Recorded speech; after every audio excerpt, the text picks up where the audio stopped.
नमस्कार, मैं doctor Vijaya Wakodkar from Bhilai from infertility centre of my own. आज हम बीटा एचसीजी पे बात करेंगे। बीटा एचसीजी क्या है? जो लोग इनफर्टिलिटी का या आईवीएफ ट्रीटमेंट करते हैं उनको सबको पता है बीटा एचसीजी का क्या महत्व है। बीटा एचसीजी एक ऐसी चीज़ है जो आपको प्रेग्नेंट है कि नहीं है ये बहुत जल्दी से जल्दी पता चलता है, पता करना पड़ता है और पता होता है। ये ऐसी अल्ट्रा फाइन एक टेस्ट है। आईवीएफ प्रोसीजर के बाद जब हम पेशेंट को एम्ब्रियो ट्रांसफ़र करते हैं और उसके बाद उनको 15 डेज के बाद में बुलाते हैं बीटा एचसीजी टेस्ट करने के लिए, तो वो जो 15 दिन होते हैं वो बहुत इम्पॉर्टेंट और बहुत एक्साइटमेंट के दिन होते हैं। पेशेंट बहुत टेंशन में रहता है, एज वेल एज डॉक्टर्स को भी वो 15वां दिन याद रहता है कि आज इनका 15 डे के बाद में बीटा एचसीजी करना है।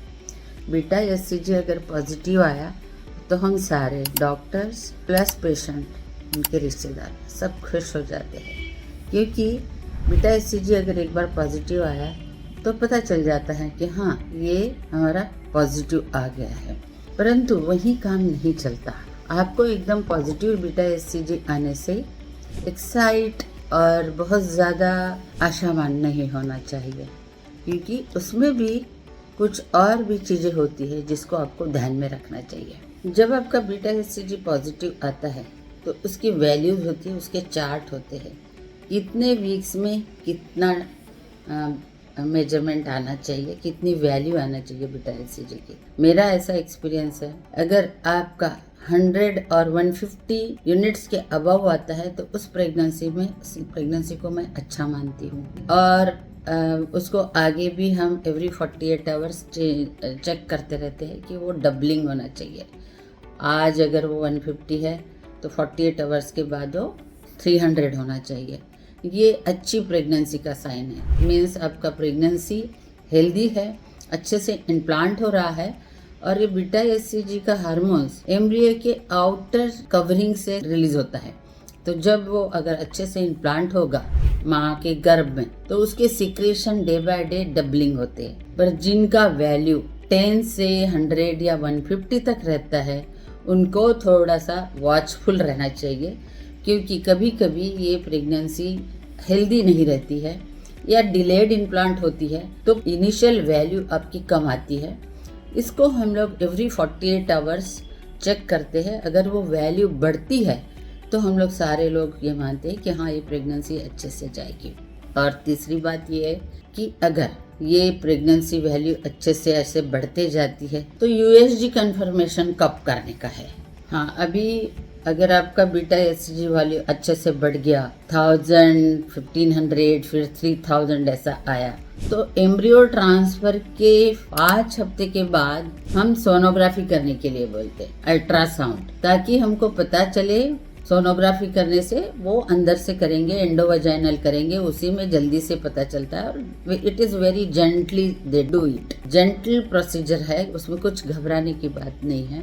और अगर वहाँ जेस्टेशनल सैक मिलती है, फिटल पोल मिलता है और पल्सेशंस मिलते हैं, हार्ट बीट्स मिलते हैं, तो हम इस प्रेगनेंसी को एकदम कंफर्म मानते हैं। दूसरी बात, कभी कभी जेस्टेशनल सैक आती है, फिटल पोल नहीं आता, योग सेल मिलती है, फिटल पोल नहीं आता है, या कभी कभी ये प्रेगनेंसी यूट्रस के अंदर है कि एक्टोपिक प्रेगनेंसी है, यूट्रस के बाहर है, ये भी उसमें पता करना पड़ता है, क्योंकि एक्टोपिक प्रेगनेंसी है तो बड़ी डेंजरस स्थिति है। इट इज वेरी रेयरली होता है, बट वो हमको ये चीज ध्यान में रखते हुए करना है। इस तरह से अगर आपकी प्रेगनेंसी हेल्दी है, उसमें 5 वीक्स की ग्रोथ आई है और पल्सेशन आया है तो ये बिल्कुल 100% कंफर्म हो गया, आपकी प्रेगनेंसी ठीक है।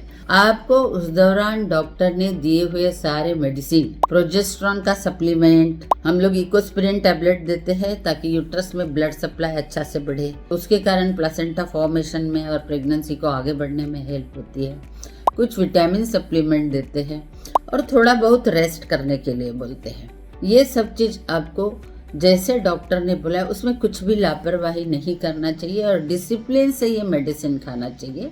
और अपनी प्रेगनेंसी को आगे बढ़ाने के लिए now patient is also excited कि मुझे अभी इतने दिन के बाद आईवीएफ प्रोसीजर से प्रेगनेंसी हुई है तो मुझे उसको नर्चर करना है, खान पान अच्छा रखना चाहे, जो भी हेवी खाना होता है या जो पेट खराब हो जाता है किसी किसी का थोड़ा स्पाइसी खाने से, वो सब चीज़ अवॉइड करना चाहिए। सात्विक भोजन लो, अच्छे से खाओ, जंक फूड बिल्कुल मत खाओ। और ये 3 मंथ्स तक आपको ये सारी प्रिकॉशन लेना है। Even if natural pregnancy occurs, there are so many chances of missed abortion and threatened abortion. एक और बात बोलना चाहती हूँ कि कभी कभी एम्ब्रियो ट्रांसफर के बाद में थोड़ा सा स्पॉटिंग होता है पेशेंट को, तो बहुत घबरा जाते पेशेंट, दौड़ दौड़ के आते कि क्या हो गया। पर ऐसे स्थिति में घबराना तो बिल्कुल नहीं चाहिए, उल्टा आप रेस्ट करिए। हम कभी प्रोजेस्टेरोन का डोज बढ़ा देते हैं, इक्विस्प्रिन बंद कर देते हैं और वॉच करते हैं पेशेंट को। इस तरह से ये सारी चीज़ों को ध्यान में रखते हुए आगे बढ़ना चाहिए। कभी कभी अर्ली प्रेगनेंसी में पेशेंट को थोड़ा नॉशिया वॉमिटिंग सेंसेशन होता है। You should take it as a positive sign, क्योंकि प्रेगनेंसी है तभी तो ये आया, तो तुमको साइन करना है। अप टू 12 वीक्स बहुत केयरफुल रहना है। उसके बाद भी जब तक आपका बच्चा आपको हाथ में नहीं आता, हम उसको सक्सेसफुल नहीं मानेंगे। टेक होम बेबी रेट इसी को बोलते हैं। हमने इम्प्लांट किया, आपको प्रेगनेंसी आई, पर वो बीच में ही कभी खराब हो गई, तो उसको हम अच्छा नहीं मानेंगे। एक बार प्रेगनेंसी आ गई, it is confirm by USG, तो then it should go up to the term, and that is what we want. Me as well as my patient will also be satisfied with all this. So thank you so much. कुछ आपको questions है, queries है, तो आप मुझे directly phone कर सकते हैं या कमेंट लिख सकते हैं। थैंक यू, धन्यवाद।